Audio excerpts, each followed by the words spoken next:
Umaabot sa mahigit 12,000 pamilya sa ilang rehiyon ang apektado ng pinagsamang epekto ng Bagyong Luis at Maymay, pati na rin ng habagat ayon po yan sa OCD. Kumuha tayo ng update sa lagay ng panahon mula sa ating ka-weather, BNC resident meteorologist Benison Estareja. Benison. Hindi naging ganap na bagyo na ang low pressure area kagabi sa may West Philippine Sea at binigyan na ito ng pag-asa ng local name na Maymay. Si Maymay na po ang pang-13 bagyo ngayong 2026 at ikalawa naman sa buwan ng Agosto. Huling namataan ng Tropical Storm Maymay, 145 kilometers kanluran ng Sinay, Ilocos Sur, taglay ang hangin na 75 kilometers per hour malapit sa gitna at pagbugso hanggang 90 kilometers per hour. Mabagal itong kumikilos north-northeast sa bilis lamang na 10 kilometers per hour. Ayon sa latest track ng Pag-asa, kikilos pasilangan o pabalik ng kalupaan ng Northern Luzon ang Maymay at posibleng maglandfall sa Ilocos Norte o Ilocos Sur ilang oras mula ngayon. Huwebes ng umaga, tatawidin ng bagyo ang mabundok na Cordillera Region at posibleng humina dito sa may Cagayan Valley bilang low pressure area pagsapit ng hapon. Samantala, isa pang bagyo na may international name na Dolphin ang patuloy na lumalapit sa bansa. Huling namataan po itong si Bagyong Dolphin sa layong 1,660 kilometers east-northeast of extreme northern Luzon. Taglay ang hangin na 155 kilometers per hour malapit sa gitna at kumikilos west-northwest at 15 kph. Ayon sa ahensya, maliit pa rin ang tsansa na pumasok si Dolphin sa ating PAR at babaybayin lamang ang Okinawa, Japan at East China Sea simula sa Huwebes. However, aabot pa rin po sa extreme northern Luzon ang outer rain bands ng bagyo at palalakasin din ito ang habagat sa bansa hanggang sa weekend. Kaya ka-weather, mag-ingat pa rin po sa pabugso-bugsong malakas na ulan at hangin sa Luzon at Western Visayas na maaaring magdulot ng pagbaha at pagguho ng lupa. As of 5 in the afternoon, nakataas ang wind signal number 2 dito po sa 8 lugar sa ating bansa. And that includes hilagang southern portion of Ilocos Norte, gayon din ang Ilocos Sur, northern and central portions of La Union, gayon din ang northwestern Pangasinan, Abra, western portion of Kalinga, western portion of Mountain Province, at dito rin po sa northwestern portion of Benguet.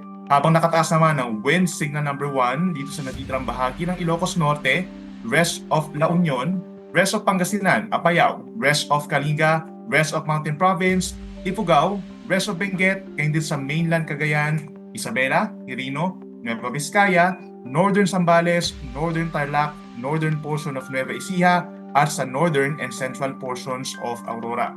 Posible po makasira ng pananim, maliit na puno at mga bahay na yari sa light materials ang hangin sa mga lugar na may wind signal. Kaya ka-weather, makinig sa payo ng inyong punong barangay at local government units para maiwasan ang anumang sakuna. Sa unti-unti paglapit ng Bagyong Maymay at paglakas din ng habagat, asahan po yung pinakamalalakas na ulan dito sa may Ilocos Sur, La Union at Benguet, kung saan more than 200 millimeters ang posibleng ulan hanggang sa Huwebes ng hapon. Posible naman ang 100 to 200 millimeters na ulan sa Pangasinan, Abra, Kalinga, Mountain Province, Ifugao at Zambales, habang posible ang 50 to 100 millimeters na ulan sa ibababahagi po ng Central Luzon, magdito rin sa Metro Manila, Calabarzon, pababa po ng Occidental Mindoro, at possible din dito sa may Western Visayas pagsapit sa mga susunod na araw. Posible po magkaroon ng malawakang baha at pagguho ng lupa sa mga lugar na ito. Kaya ka-weather, patuloy na magantabay sa advisories at heavy rainfall warnings ng ahensya. Bukod sa malakas na hangin at ulan, meron din po tayong gale warning sa baybayin pa rin ng Ilocos Sur, La Union at Pangasinan. Bunsod po yan ng habagat up to 5 meters or nasa 2 palapag ng gusaling taas sa mga pag-alon ang posibleng maramdaman sa mga lugar na yan. Kaya posible ang sea travel suspensions. Sa weather forecast ng Pag-asa bukas, August 6, araw ng Huwebes, sa Luzon, ilabas pa rin po inyong mga payong, bota or kapote dahil magiging makulimlim pa rin at maulan ng panahon.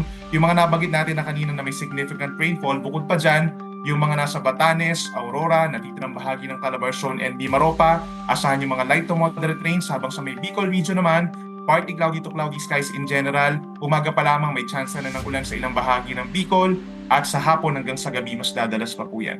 Habang dito sa Parting Visayas and Mindanao, generally fair weather conditions dito sa may Parting Mindanao, but umaga pa lamang may tsansa na ng mga kaulapan at mga pag-ulan sa Western Visayas, Negros Island region, kanlurang parte po ng Northern Samar and Samar, Other areas nga dito sa may Visayas, madalas ang mga pag-ulan sa tanghali at hapon. And for Mindanao, maliit lamang ang tsansa ng ulan, lalo na dito sa may Pauteng, Davao Region, Sorsogon, and Bangsamoro. At yan muna napapanong balitang Miyerkules. Ako po yung ka-weather, Beison Estareja. Ingat po tayo. Mag-follow sa aming mga social media accounts at mag-subscribe sa aming YouTube channel para sa pinakahuli at eksklusibong mga balita.